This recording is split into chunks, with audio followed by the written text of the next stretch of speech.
friends. Today I just wanted to share 5 wedding outfit ideas for the upcoming season. I know I have several weddings I get to go to this year, which, I mean, after the past 2 years, it's like, whoa, what do we even do? What do we even wear now? And the answer is you wear what you probably would have worn before. Anyway, I just wanted to share some wedding outfit ideas I've been thinking about of what I'm going to be wearing in the upcoming year, and just wanted to share with you. So I'm going to start with my more casual wedding outfits and then go into my more formal wedding outfits. I don't have a formal wedding outfit. I've never been to a wedding where it's like black tie, so that's not a wedding realm that I've ever experienced. So I'm not really going to show you that because I don't know that a lot of people still do black tie kind of wedding events, and if they do, you're not really going to easily be able to wear clothes you already have. You're probably going to have to rent a dress or something like that.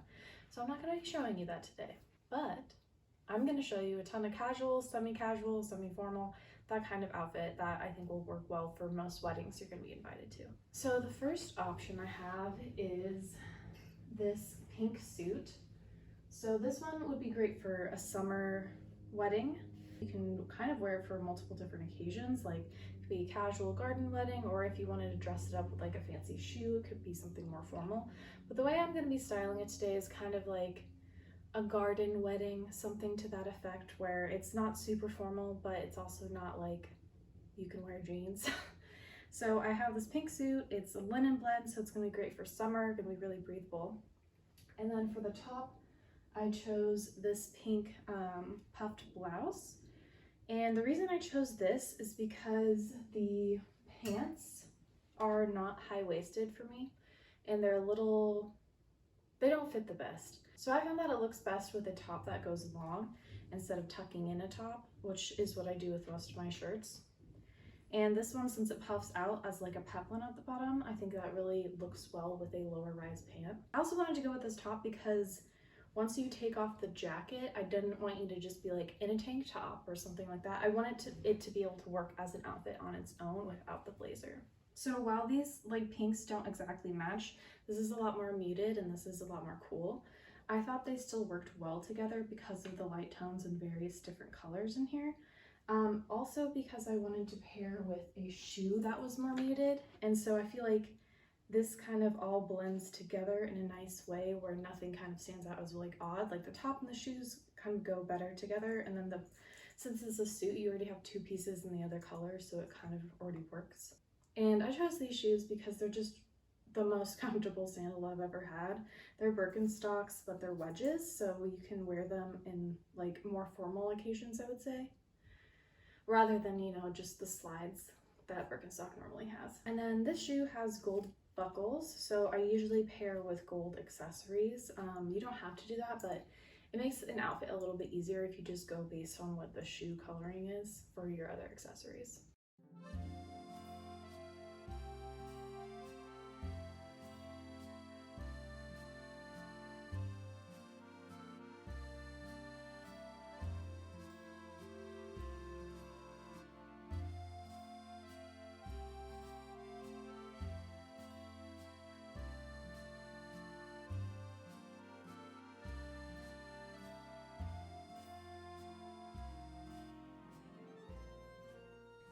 Moving on to the next option, still in the casual range, but a dress instead. This is just a nice linen midi length dress, and I really love the puff sleeve and styling. It looks kind of vintagey inspired with the collar. This is my favorite color, and it's so hard to find. I don't even know how I would describe this color. I guess like, I always think of it as like mermaid green, but yeah, anyway, this is like, I think, the most fabulous dress. So like, it has like pretty simple styling, it's casual. I think because it's a little vintage inspired and it lends itself to more formal occasions for some reason. And even though it's linen, it still looks like really nice, like the way it kind of has a slight sheen to it. I mean, obviously I would iron this or steam this before I wore it to an actual event, but you know, I didn't do that this time. So I also paired this dress with the wedges. I really like the color combo with the soft pink and the green. I love the height that the wedge gives while also being really easy to walk in like grass. So I was thinking this for a nice outdoor wedding would be great. You're not going to be sinking stilettos into mulch and whatnot. And I think this is something that probably a lot of people already have, this kind of something similar in their wardrobe that they can easily just put on and go to a wedding without having to think about getting something new. And then because I'm using the gold buckles, I again just kind of styled it with some gold jewelry.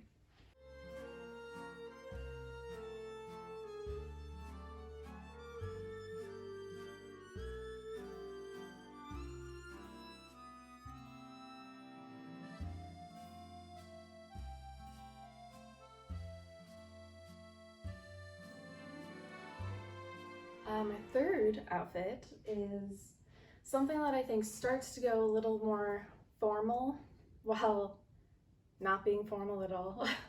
But it's a slip dress, and I think slip dresses are super versatile and can be dressed up or down. And for this one, I'm kind of just dressing it in the mid-range. The longer your slip dress is, I feel like the more formal it looks. And this one is like, this one's still a midi length, but I would say it's on the longer end of midi, where it's going almost to my ankle bone. And I think that tends to look a little more fancy.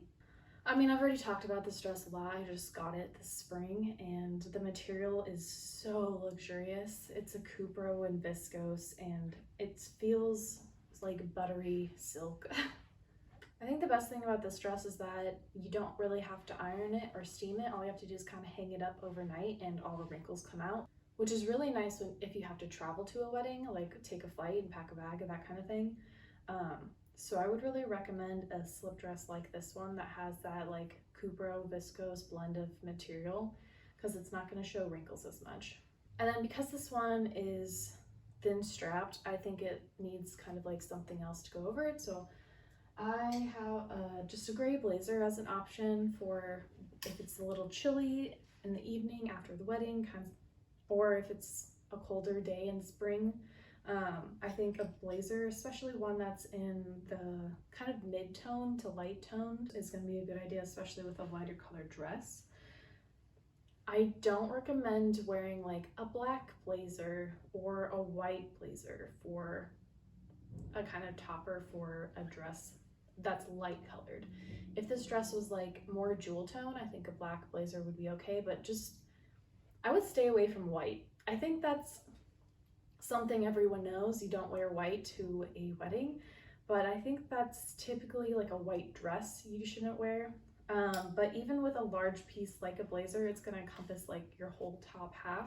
So I would stray away from white.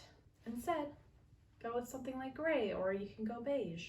And then with this outfit, I just paired some lace up flats that are in the nude tone. They kind of disappear on my foot. Ideally, I would have found my perfect lace up white strappy sandals by now, but I don't have those yet. In a perfect world, I would have a white or a nude kind of block heel to go with this, and I think that would make it look less casual and more fancy for like, I guess, upper scale wedding.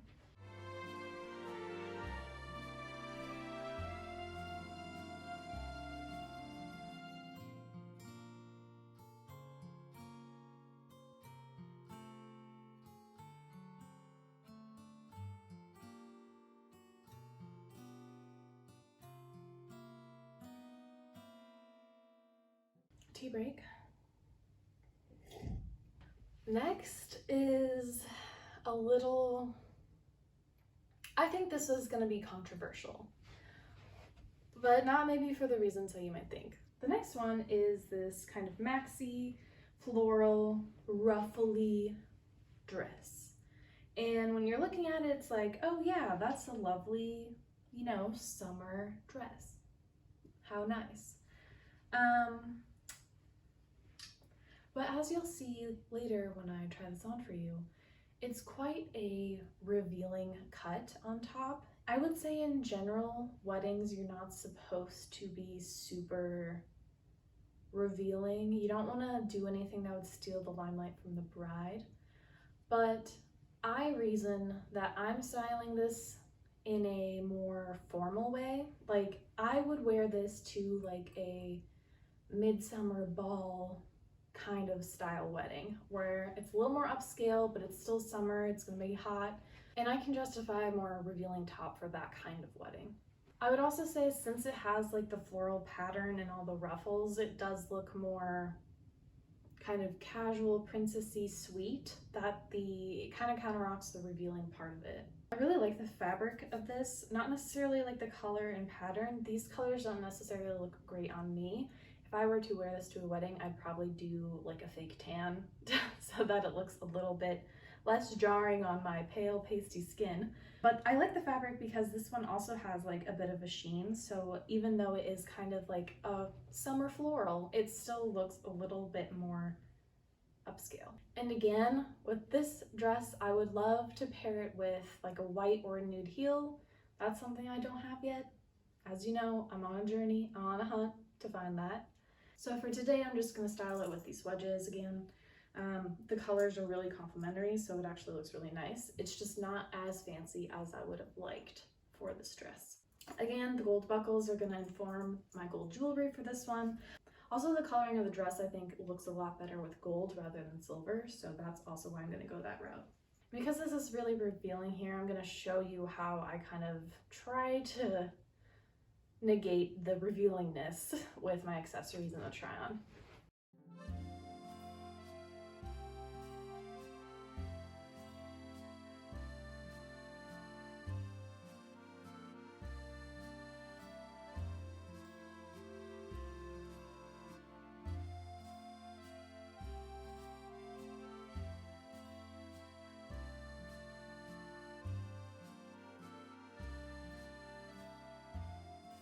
All right, we're down to the last outfit, and I would say it's the most, I guess I would say it's the most formal one.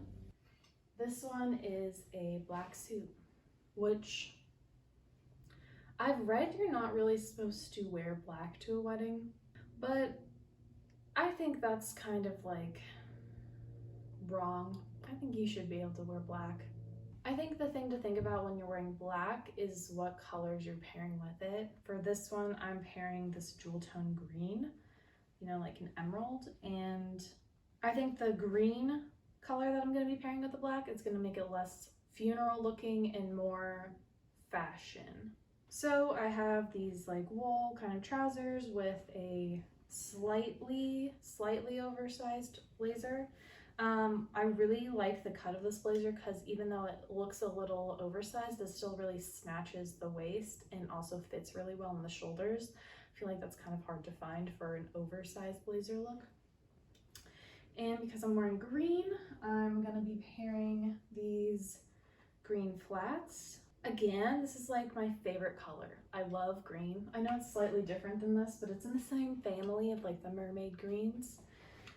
And these shoes are kind of trash. Like they're just Zara and I got them from the thrift store and they're honestly like a half size too small. But I just think they're so gorgeous that I can't not keep them. I really want to just find a nice pair of this. And I know Balenciaga made a pair that was similar to this, that was just a little more dagger at the toe.